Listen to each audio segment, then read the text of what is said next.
तो JCB starting problem आपको सबसे ज़्यादा सर्दियों के मौसम में यानी ठंडे के मौसम में आपको मिल जाएगा। तो अभी फ़िलहाल जनवरी का महीना है, तो आप समझ सकते हैं जनवरी के महीने में भी ठंडी बहुत रहती है। और ठंडी के मौसम में क्या होता है, जेसीबी सुबह सुबह जल्दी स्टार्ट नहीं होता है और ऑपरेटर लोग डेली परेशान होते हैं कि यार मेरा मशीन स्टार्ट नहीं होता है, मैं क्या करूँ कि जिससे मेरा जेसीबी सुबह सुबह स्टार्टिंग प्रॉब्लम ना हो। तो दोस्तों आज मैं इस वीडियो में ना आपको उसी के बारे में, वो इसी प्रॉब्लम को सॉल्व करने वाला हूं। तो मैं इस वीडियो में आपको 6 से 7 पॉइंट बताने वाला हूं। 6 से 7 चीज़ों का आप फॉलो करते हैं, चेक करते हैं ना, तो गारंटी के साथ आपको कभी भी प्रॉब्लम नहीं होगा सुबह सुबह और परेशानी नहीं होना पड़ेगा। दोस्तों सबसे पहले हम चलते हैं जेसीबी के बैटरी की तरफ, ठीक है। और मैंने बैटरी के ऊपर का जो जाली होता है वो मैंने खोल के रख लिया है ताकि वीडियो ज़्यादा लंबा ना हो, टाइम वेस्ट ना हो और आप बोरिंग ना हो। तो सबसे पहले हम चलते हैं जेसीबी की बैटरी की ओर। तो दोस्तों सबसे पहला काम आपको यही करना है। सर्दियों के मौसम में अक्सर ये होता है। तो ये क्या होता है कि ना दोस्तों, ये टर्मिनल को देखना है। अगर ये टर्मिनल लूज है, ठीक है, तो इसको लूज होने नहीं देना है। इसको पहले हिला के देख लेना है। अगर ये लूज है तो इसको टाइट कर लें। तो ये भी एक प्रॉब्लम होता है स्टार्टिंग प्रॉब्लम में, इससे भी स्टार्ट नहीं होती जेसीबी, तो इसको टाइट कर लें। और दूसरा, अगर लूज है दोस्तों, तो क्या होता है ना सर्दी के मौसम में कि ये इधर साइड साइड से कार्बन जम जाता है, ठीक है। तो कार्बन जम जाने के बाद स्टार्टिंग जल्दी नहीं होता है, क्योंकि इससे करंट सप्लाई जल्दी नहीं हो पाता है, तो वो स्टार्टिंग प्रॉब्लम देगा। तो बैटरी का तो सबसे पहला पॉइंट है दोस्तों कि इसको टर्मिनल को पहले चेक करना लेता है कि लूज है या कार्बन जमा हुआ है। तो सबसे पहला पॉइंट ये है। दूसरा पॉइंट दोस्तों, आपको सर्दियों के मौसम में जो कि होता है, और या गर्मियों का मौसम हो, लेकिन सबसे पहली बात है कि जेसीबी जब तक चार्ज नहीं रहेगी, जेसीबी का बैटरी जब तक चार्ज नहीं होगा, तो जेसीबी स्टार्टिंग प्रॉब्लम तो होगा ही।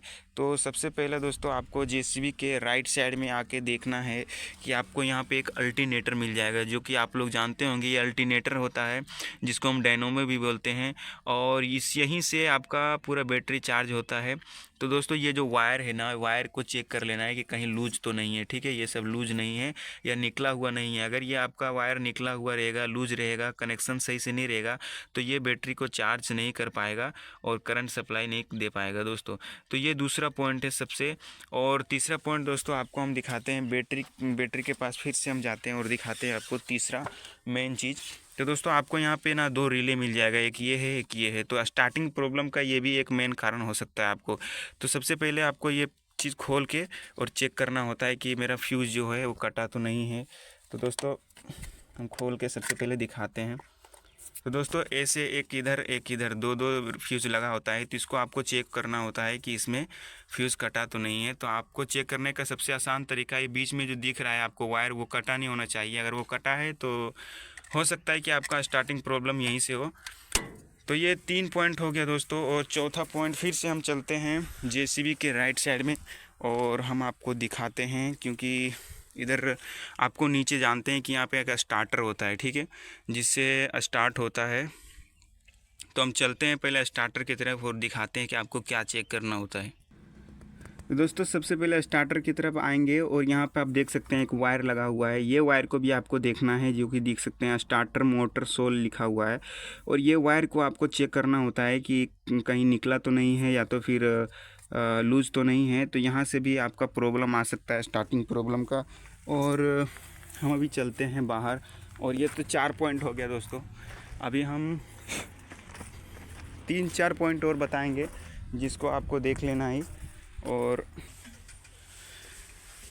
तो अभी हम आ गए जेसीबी के ऊपर दोस्तों। और पांचवा जो पॉइंट है, 4 पॉइंट तो हमने बता दिया है नीचे।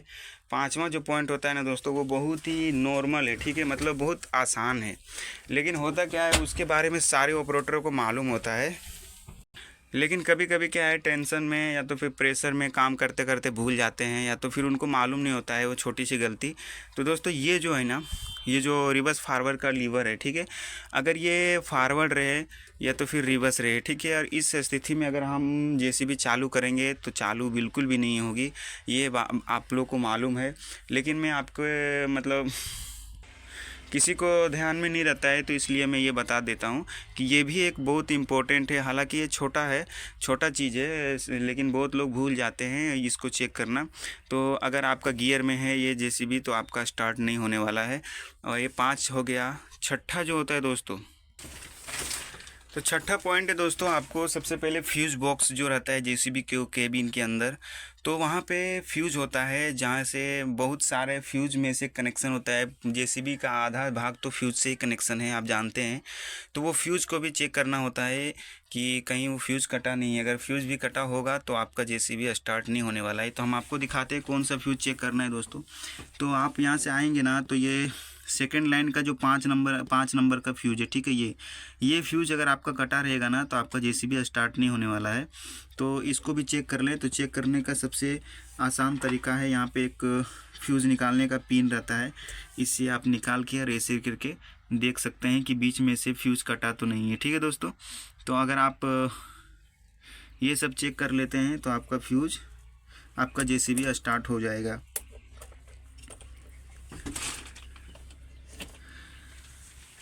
अभी और दोस्तों ये 6 चीज़ें हमने बता दिया है। अगर इसके बावजूद भी आपका इस जेसीबी स्टार्ट नहीं हो रहा है, ठीक है, अब ये 6 चीज़ काम कर चुके हैं, 6 काम कर चुके हैं और फिर भी आपका जेसीबी स्टार्ट नहीं हो रहा है, तो सबसे इम्पोर्टेंट जो जेसीबी में जो पार्ट्स है जिससे स्टार्टिंग प्रॉब्लम होता है, वो चीज़ आपको लास्ट में चेक करना होता है।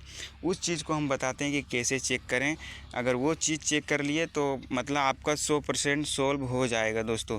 तो ये 7वां और लास्ट पॉइंट जो हम आपको बताने वाले हैं, वो जेसीबी के लेफ़्ट साइड से जब आएंगे, ठीक है, तो ये जो डीजल रोटरी पंप होता है दोस्तों, ये जो डीजल रोटरी पंप होता है, उसके ऊपर एक जो देख सकते हैं यहाँ पे, ये जो दिख रहा है, इसको बोलते हैं सोलेनॉइड। ठीक है, तो लास्ट में जब सब चीज़ से आप थक हार जाएंगे और जेसीबी स्टार्ट नहीं हो रही है, तो आप समझ जाइए कि यहाँ से प्रॉब्लम है। तो ये सोलेनॉइड को खोलना होता है। पहले ये प्लग को ऊपर से निकाल देंगे और ये सोलेनॉइड को खोल के चेक करना होता है। तो चेक करना कैसा होता है दोस्तों, वो आप वीडियो में आपको यहाँ पे लगा देता हूँ, वैसा चेक करना होता है। होता है क्या है कि इसको आप खोलने के बाद इसके अंदर से एक लाल कलर का प्लास्टिक का ऐसा रहता है, तो उसको क्या दबा के देखना होता है।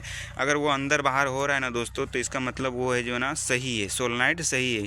अगर वो अंदर बाहर नहीं हो रहा है, एक जगह टिका हुआ है, इसका मतलब वो ख़राब हो गया है। तो अगर कहीं पे ऐसा फंस जाता है और जेसीबी स्टार्ट नहीं हो रही है उसके कारण, तो करना क्या है कि उसको आप निकाल के और थोड़ा सा ब्लेड से उसको आधा काट दें। ठीक है, वो थोड़ा सा काट दे, जैसे कि आप देख सकते हैं, ऐसा काट के और फिर से उसको टाइट करके और आप वहाँ तक ले जा सकते हैं।